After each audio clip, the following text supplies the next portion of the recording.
सोचिए, एक ऐसी कहानी जो एक पूरी कौम के बनाए हुए बयानिए को उसकी बुनियादों से हिला सकती है। और इस सब के पीछे है सिर्फ एक किताब, एक ऐसी किताब जिसे अभी तक छपने नहीं दिया गया।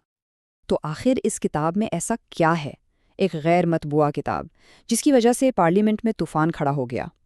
सवाल ये है कि हुकूमत आखिर छुपाना क्या चाह रही है।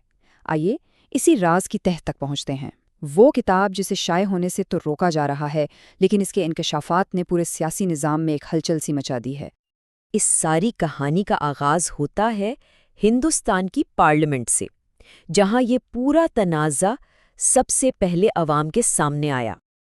तो देखिए कि पार्लियामेंट में हुआ क्या और कितनी तेजी से हुआ। 2 फरवरी को ऑपोजिशन लीडर राहुल गांधी ने इस किताब के कुछ हिस्से पढ़ने की कोशिश की, लेकिन उन्हें फौरन खामोश करा दिया गया। फिर क्या हुआ? अगले 2 दिन इस बात पर जबरदस्त एहतजाज हुआ और नतीजा ये निकला कि 8 अरकान पार्लियामेंट को मुअत्तल कर दिया गया। और फिर 5 फरवरी को वजीर आज़म की तकरीर अचानक सिक्योरिटी खतरात का बहाना बनाकर मुलतवी कर दी गई।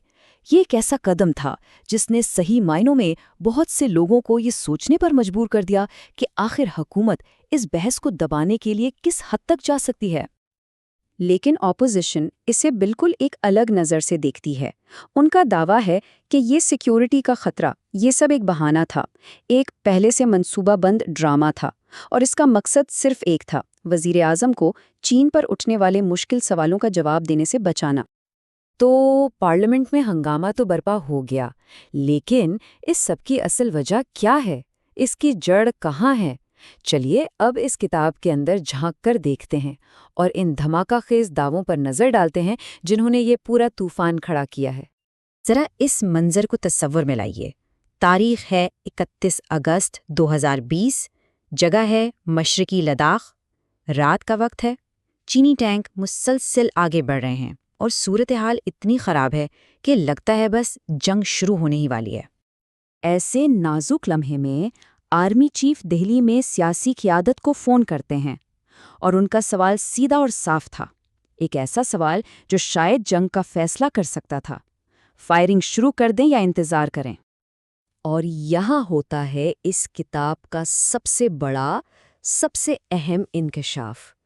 तवक्को तो ये थी कि हुकूमत की तरफ से वाज़ेह 2 टोक हिदायत आएंगी, लेकिन इल्ज़ाम यह है कि जवाब मिला, जो आप मुनासिब समझते हैं वो करें।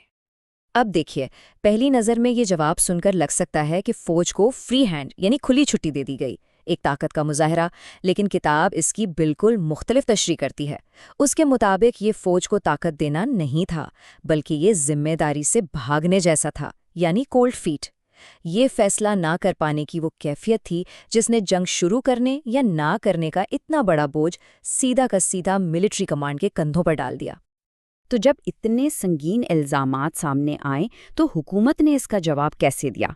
आइए देखते हैं उनका सरकारी रद्द-ए-अमल। वज़ीर दिफ़ा राजनाथ सिंह ने पार्लियामेंट में खड़े होकर सीधा सीधा कहा कि ये किताब मुस्तनिद नहीं है। उनका मौक़िफ़ ये था कि अगर इसमें लिखी हुई बातें सच होतीं तो भला वज़ारत दिफ़ा इसे शाये होने की इजाज़त ही क्यों न देती।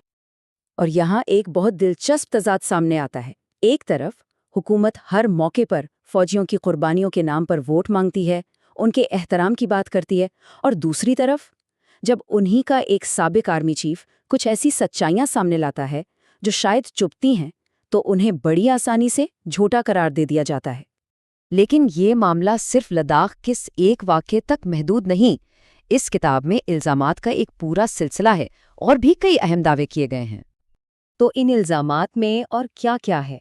पहला ये दावा है कि गलवान झड़पों के बाद भी हुकूमत फ़ौज को अपने दिफा में फायरिंग की इजाज़त देने से हिचकिचा रही थी।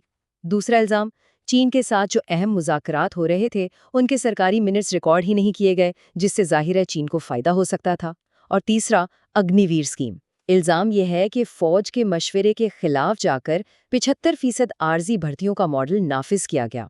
ये सब इल्ज़ामात मिलकर एक ऐसी तस्वीर बनाते हैं जो हुकूमत के ताकतवर अवामी बयानिए से बिल्कुल अलग है।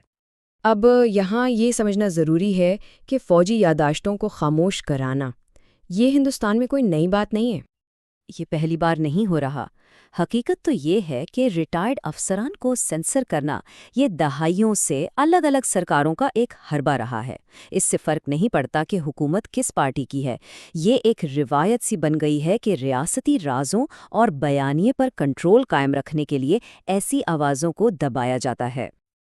اور اس کی مثالیں تاریخ میں موجود ہیں، جیسے 2007 میں یو پی اے حکومت میں میجر جنرل وی کے سنگھ کی کتاب پر آفیشل سیکرٹس ایکٹ کے تحت کیس کر دیا، جو آج تک چل رہا ہے۔ پھر 1963 کی مشہور ہینڈرسن بروکس رپورٹ ہے، جسے کانگریس سے لے کر این ڈی اے تک ہر حکومت نے خفیہ ہی رکھا ہے۔ اور اب جنرل نروانے کی یہ کتاب ہے جو پچھلے 2 سال سے جائزے کے نام پر روکی ہوئی ہے۔ تو اس سب کے بعد ہم ایک بنیادی نقطے پر پہنچتے ہیں، تصویر بمقابلہ حقیقت۔ یعنی ایک طرف وہ تصویر ہے جو بنائی جاتی ہے اور دوسری طرف وہ حقیقت ہے جس کا دعویٰ کیا جا رہا ہے۔ اور یہی اس پورے معاملے کی جڑ ہے۔ ایک طرف 56 انچ کا سینہ کا نعرہ ہے، تو دوسری طرف کتاب کے مطابق فیصلہ نہ کر پانے کی کیفیت۔ ایک طرف چین کو لال آنکھیں دکھانے کی بات ہے، تو دوسری طرف کارروائی سے ہچکچاہٹ۔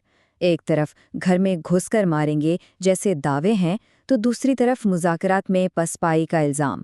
اور سب سے بڑھ کر ایک طرف سیکیورٹی پر کوئی سمجھوتا نہ کرنے کا وعدہ، اور دوسری طرف اپنے ہی آرمی چیف کو خاموش کرانے کی کوشش۔ جیسا کہ ماخذ میں کہا گیا ہے، پچھلے 12 سالوں سے عوام کو یہ جھوٹ کھلایا گیا ہے کہ ہم چین سے مؤثر طریقے سے نمٹ رہے ہیں۔ اب وہ پروپیگنڈا بکھر گیا ہے۔ اور یہ پوری صورتحال ہمیں ایک آخری اور شاید سب سے اہم سوال پر لا کر کھڑا کر دیتی ہے کہ جب کسی قوم کا طاقت اور مضبوطی کا بنایا ہوا پورا بیانیہ ٹوٹتا ہے تو اس کی جگہ کیا لیتا ہے؟ اس خلا کو پر کرنے کے لیے کیا استعمال کیا جاتا ہے؟